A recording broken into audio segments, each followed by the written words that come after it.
સુરતની અડધી જિંદગી તો છે ને ટ્રાફિક સિગ્નલમાં ઉભામાં જ વહી જાય, કારણ કે ગમે ના જાય નાકે નાકે સિગ્નલ એટલા છે ને. लेकिन तू कर भी क्या सकता है यार. કે સુરતમાં હકીકતે હીરા મંદી આવી એટલે કોઈ માણસને સુરતમાં ટકવું જ નથી. अबे साले આજુબાજુ બીજી બે ત્રણ બસ ઉભી છે, એમાં આપણે એકય છે નહીં, એટલે કઈ ખોટી બતાવવાની આવતી નથી જાજી, એટલે બસ ठीक है.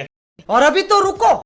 Hello guys, welcome back to the vlog. ના આજનો વિડીયો ફરીવાર તમારા બધાનું સ્વાગત છે. અને આજનો વિડીયો આપણે 3:30 વાગે શરૂ કરીને જવાનું છે મારે ગામડે. હું થઈ ગયો છું કમ્પ્લીટ રેડી, અને આપણી સાથે આપણો સામાન થઈ ગયો છે કમ્પ્લીટ રેડી. 2 બાસ્કા ને એક આપણો ઠેલો, ત્રીજા આપણે પોતે થઈ ગયા છીએ કમ્પ્લીટ રેડી. જવાનું છે ત્યારે રામદેવ પાર્કિંગમાં. ભૂમિ ટ્રાવેલ્સની બસ છે આપણી, તો હબદઈને પહેલા પૂગી જઈએ પાર્કિંગમાં. ના જઈને વિડીયોને કન્ટિન્યુ કરીએ. ઘરેથી ગાડી લઈને નીકળી ગયા, પૂગી ગયા છે સીતાનગર ચોકડી પર. અહીંયા ટ્રાફિક સિગ્નલ ઉપર ઉભા છે. અત્યારે 4:30 વાગ્યા છે, તો તડકો સુરતની અંદર એટલો પડે ને તમે વાત ન પૂછો, કારણ કે હકીકતે બહુ હેરાન થઈ ગયા છે. એટલા ટાઈમથી તો કારખાને એટલે ખબર ન પડી, આજે રજા રાખીને એટલે ખબર પડી કે બપોર વચ્ચે તડકો ગજબ નો પડે છે. अरे यहाँ ऐसा ही होता है. અને મહા મુસીબતે ફાઇનલી ભોગી ગયા છે રામદેવ પાર્કિંગમાં. સામેની બાજુ ભૂમિ ટ્રાવેલ્સનું ગિફ્ટ સિટી બસ ઉભી છે, એમાં આપણે ટિકિટ લખાવે છે ને એમાં આપણે જવાનું છે. ટ્રેન ફરતી બાજુ બસો એટલી છે ને તમે વાત ન પૂછો. આજે ખબર પડી કે સુરતમાં એટલી બધી બસો છે. એમાંથી બસમાં ચડી ગયા છે ને બસ રામદેવ પાર્કિંગમાંથી નીકળી ગઈ છે ને ભોગી ગઈ છે રેસમાં ચોકડી ઉપર. ને સુરતની અડધી જિંદગી તો છે ને ટ્રાફિક સિગ્નલમાં ઉભામાં જ વહી જાય, કારણ કે ગમે ના જાય નાકે નાકે સિગ્નલ એટલા છે ને. लेकिन तू कर भी क्या सकता है यार. સુરતના ટ્રાફિકમાંથી હજી બહાર નીકળ્યા થતા તો આપણું છે ને કામ ટોલ નાકા ઉપર ટ્રાફિક એટલું છે ને કે તમે વાત ન પૂછો. અહીંયા છે ને સખા જામ થઈ ગયું છે, લાઈનમાં ઉભું રહેવું પડે છે ને. 4 વ્હીલર એક બાજુ ને એક બાજુ આપણી બસની લાઈન છે.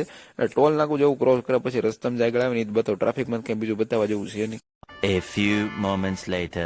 રોકેટની સ્પીડમાં આપણી બસ વડોદરા પૂગી ગઈ. વડોદરા હોટલની અંદર જાય છે બસ હોલ્ટ માટે. ને અહીંયા બસો એટલી ઉભી છે, લાગે સુરતમાં હકીકતે હીરા મંદી આવી એટલે કે કોઈ માણસને સુરતમાં ટકવું જ નથી. મને એવું લાગે ઉનાળાના છે ને જધાઈ જવાના છે, ગામડે જાય નહીં મારી જેમ. अबे साले ઘણા બધા ને હું સાના મને હોટલે ઉતરી ગયો છું, હેઠળ વાળ પર થોડું ખીરખું કરીને આપણે કે જમવાનું તો નાસ્તો કરો ને એવું તો કઈ આવતું નથી, એટલે મસ્ત છે ને આપણે નિંદર કરવાની છે, કારણ કે હવે બીજું કઈ આની સિવાય છે નહીં. આપણી બસ ઉભી છે અહીંયા ભૂમિ ટ્રાવેલ્સની. આજુબાજુ બીજી બે ત્રણ બસ ઉભી છે, એમાં આપણે એકય છે નહીં, એટલે કઈ ખોટી બતાવવાની આવતી નથી જાજી, એટલે બસ ઉપડે એટલે સીધું અંદર જઈને હુઈ જવાનું છે ને. હોટલ છે નાની અમથી, એ તમે જોઈ લો.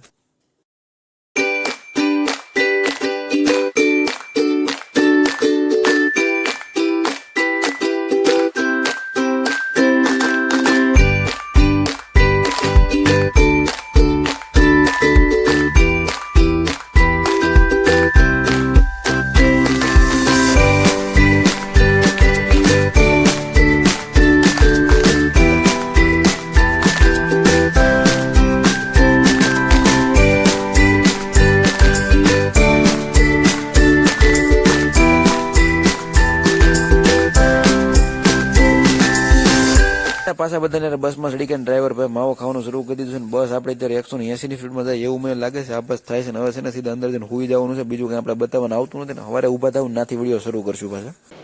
ठीक है. Good morning. 2-3 કલાકની મસ્ત નીંદર ખેંચા પછી સીધા આવી ગયા તળાજા હોટલ ઉપર. આ છે આપણી બસ બે ભૂમિ ટ્રાવેલ્સ ની. આ બધું છે ગિફ્ટ સિટી, ઓલી બાજુ છે સિન્ડિકેટ. બે ભૂમિ ટ્રાવેલ્સ ની બધું છે ને. બે રોડા ભેગા થઈ ગયા છે. લાઈટું 1 નંબર ફિટ કરી છે, એટલે ગાંડો ખર્ચો કર્યો લાગે છે.